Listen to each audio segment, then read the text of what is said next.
So I've been playing Yakuza.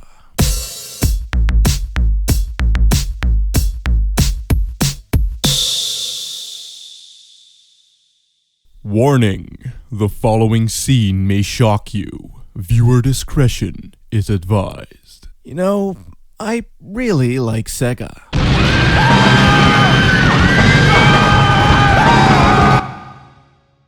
Okay. While I know that as a company they haven't exactly been all that great, even though you could totally say that about literally every fucking developer ever, I do still really like that whole campy crappy charm a lot of their games tend to have.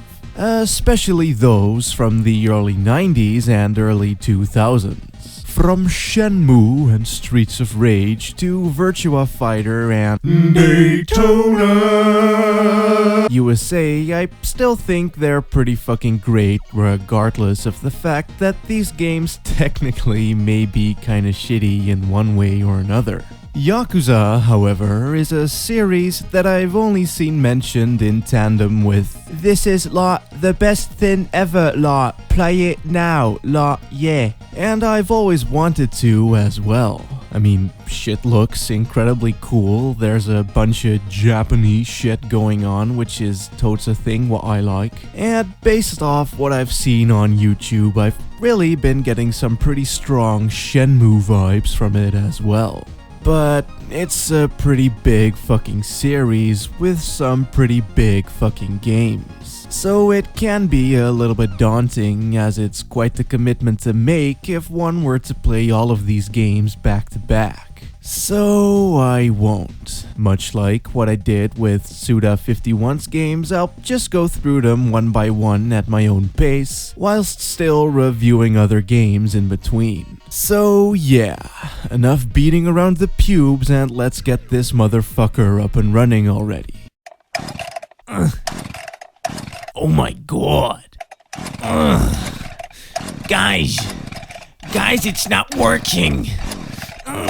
The story of Yakuza follows the tale of Kazuma Kiryu, a man wrongfully accused of murdering the head of his Yakuza family. After spending about 10 years picking up soap, he's finally released from prison only to find that his love interest has gone missing, and that about 10 billion yen has been stolen from the Yakuza clan he used to be a part of. And so, Kazuma goes on an epic quest involving pissed-off Yakuza, murderous stripper dudes, and an orphaned little girl, all in order to find some answers. Now, as I said before, I really got some pretty major Shenmue vibes from this game prior to playing. That's because, much like Shenmue, it's an open-world, explore-y, talky, light RPG-y, beat-em-up-y kind of game. So you get to freely explore the Kamurocho district, in which you can interact with its inhabitants, fuck around in its many stores, and also beat up every delinquent punk you come across. Unlike Shenmue though, the game is nowhere near as awkward, as the combat mechanics actually take priority over the dicking around. And while it does have a fairly standard beat-em-up style of combat on a surface level, it pretty much gets turned up to 11 with the addition of one single mechanic. That mechanic is called heat. But yeah, all of the game's combos are done by punching with square, doing harder knockdown type moves with triangle, and grabbing things and enemies with circle. And it works pretty fucking great. Well, most of the time. You see, on a purely kinesthetical level, the combat took some getting used to. I mean, just like as in some older beat-em-ups, there is quite a bit of delay. So things like combos won't actually play out completely synchronized with the actual button presses, which kind of fucked with my natural timing, and the fact that there's no good way to manually lock on certainly didn't help either. Like, sometimes Kazuma will just go off punching at nothing even though you were totally facing the right way and holding down the right direction on the analog stick as well. And because of the very slight delay, you can't correct yourself as fast as you might want to. You do have the ability to strafe by holding R1, sure, and you can quickly dodge while you're doing that as well, but most of the time it'll just lock you on to a certain trajectory rather than to the actual enemy itself. Especially in smaller rooms with tons of stuff in them, this can kill the action just a tad. At one point, for instance, while I was totally feeling it, I tried to finish off this dude by doing some cool, badass mech motherfucker move, only for Kazuma to go off in a completely different direction while trying to pick up chairs. But once I got used to all of that, shit still played pretty damn fine as the heat mechanic makes up for most of it. I mean, it fucking better do, considering more than half of the combat revolves around it. Basically, what it is a bar that fills up as you beat up dudes. And once it reaches a certain threshold, you'll be able to do context-sensitive moves. So, standing near a wall, for instance, will let you bash enemies into them, or standing near an enemy lying on the floor will let you curb stomp the fool, and there's even certain items that have their own dedicated heat moves. Oh yeah! Anyway, the objective here is to keep the heat bar topped up in order to kick some major ass. The only sort of, kind of, but not really issue that I have with this is that when you don't have any heat at all, shit tends to become a little bit dull.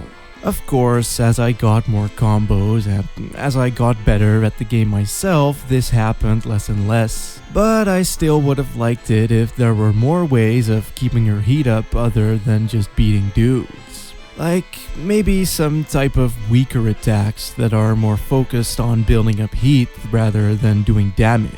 Or maybe give successful dodges more of a reward by boosting your heat slightly or something, I don't know. I guess we'll just have to wait and see whether or not the later games improve on this in some way. Apart from that though, pulling off these heat moves is never not satisfying, and it makes the already visceral combat so much more fun than it has any right to be. One thing that did have me kinda worried before playing though was that the game would become repetitive, as beat-em-ups often tend to do sometimes. Often and sometimes, good writing there, motherfucker. But luckily, the game has a very easy-to-use upgrade system that keeps shit interesting. Thing is that just like an RPG, you get EXP from fighting dudes. That EXP can be spent on 3 different categories called Shin, Ji, and Tai. These include things like new combos, special moves, the ability to raise your strength and HP, and also other perks like being able to refill your heat bar quicker. So, it's not like you get to buy the combos yourself as you do in games like Devil May Cry. The game pretty much decides what you get, and in a way it's still quite a natural progression. If anything, it's a bit like Ubisoft's games tend to do it, like Watch Dogs for instance, only then not shitty and overly complicated. That said though, the game does feel a bit unbalanced-ish. I don't know, maybe that's not the term I want to use here. But what I mean is that because of the way the upgrade system works, it's not very hard to become much stronger than what seems to be intended. I think a big thing that contributes to this is the open world. Thing is that there is a shit ton of EXP to gain by doing the many optional scenarios, missions, and minigames, and on top of that, the game also has random encounters. You'll just be walking around town when all of a sudden some asshole goes... And while that's absolutely cool for people like me that like dicking around and doing dumb shit outside of the main objectives, it could result in Kazuma becoming maybe just a tad bit stronger than what he should be. I mean, early on I was still struggling a little bit here and there, and I noticed that the amount of damage I was doing seemed pretty fair compared to the amount of HP most of my enemies had. But once the game opened up properly, I quickly found myself exploring Kamurocho and doing all kinds of crazy shit, fighting a bunch of dudes along the way.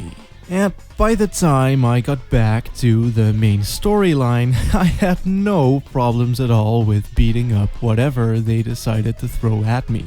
Now, don't get me wrong, I'm not saying that this is a bad thing outright. In fact, I probably would have been pretty pissed if the game had forced me to essentially grind to be able to do anything.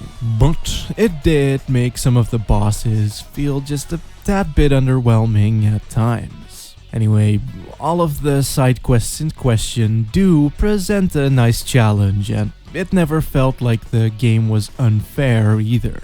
And if anything, the whole open world aspect really made the game a lot cooler than it would have been otherwise. For instance, the atmosphere in this is fucking amazing. Like, I don't mean to weeb out or anything, but I definitely have a fondness for the way that Japanese cities tend to look, or, well, how they're represented in games at least. And whether or not if that's a faithful representation, I don't know, and quite frankly I don't care, but it did make Kamurocho a lot of fun for me to explore. Things like the way the shops and the alleyways look, or how the billboards almost literally cover up the sky in some places. I don't know, I think it looks pretty cool, as it's just like my Japanese anime.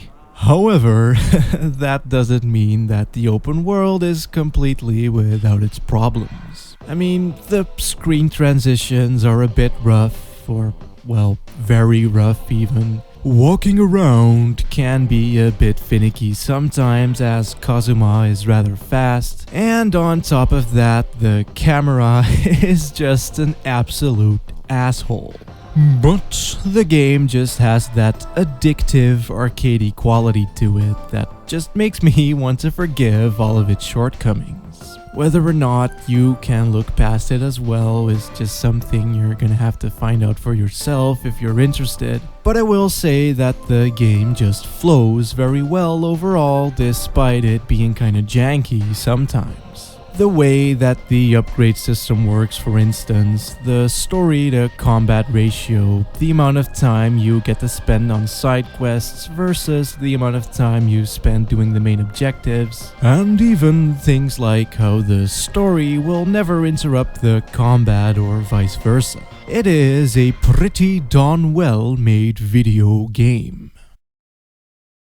All of that said though, it does kind of feel like it's the first game in a series that vastly improved itself over time. Not to say that it necessarily aged poorly or anything, but it is just a little bit clunky in some areas. I mean, the voice acting is far from perfect, even though the writing is actually pretty good, all things considered. The cutscenes look a bit basic, even for a PS2 game, and as I said, the combat and upgrade systems aren't quite as fine-tuned as they maybe should have been. But I did enjoy it thoroughly. The game is pretty much like going on an actual trip to Japan, visiting the weird little stores, checking out the arcades, and beating up the entire fucking population. It's definitely one of those games that kept being on my mind all day, as it's actually pretty darn addictive and the story is fucking excellent as well. But on the other hand, shit is incredibly Japanese and pretty darn cutscene heavy, and plenty of people just won't be into that at all. But if you are, then I can't recommend playing this game enough. I can't say anything about the rest of the series yet, obviously, but when I was about 5 hours into this one, I already found myself impulsively buying all of the other entries. So I'll definitely get to those soon enough.